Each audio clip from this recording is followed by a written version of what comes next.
everybody. Welcome back to another Mindful Minutes with Dee. I hope you all are doing well, and I wish you a great week moving forward. Happy Monday. Today, I want to talk to you about cutting people off, grief, and boundaries, and how they kind of all work together. So I came across something the other day, or actually popped up in my memories that I had spoken about before, that says everybody talks about cutting people off, but nobody really talks about the grief that comes with that, and having to stand firm on that decision, knowing that's not what you wanted, but it was what was necessary for your well-being. We talk about being mindful. We talk about all the things on ways that we work on ourselves and this, that, and the third, but we never really talk about cutting people off and how important it is and can be for us.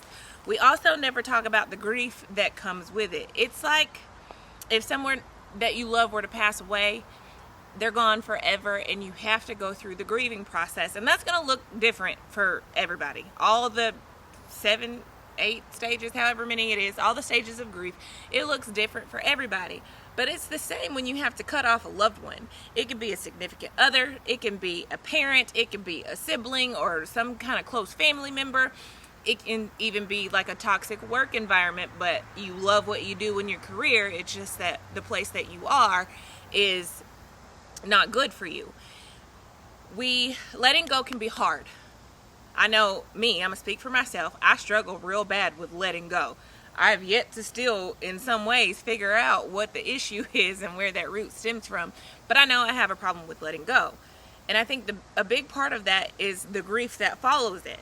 Because no one wants to feel sad. No one wants to feel hurt or heartbroken because you had to let someone go.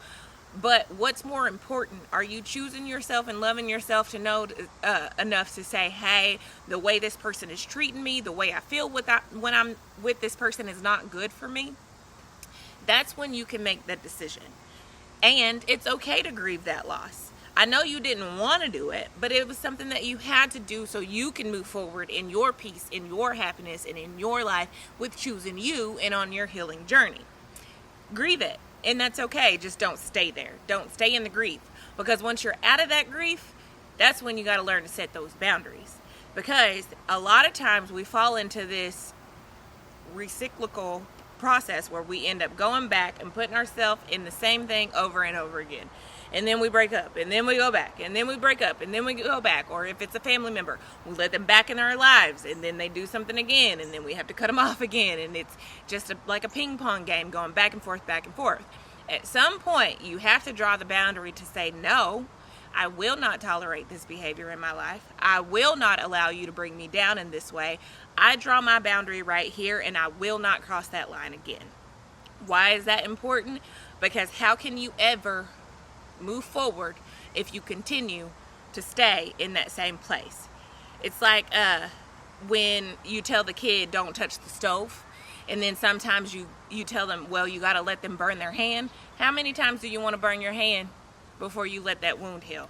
Or like if you when you fell down as a kid and you scraped up your elbow or your knee and that scab forms over and you're picking and picking and picking at that scab, it's not ever going to heal.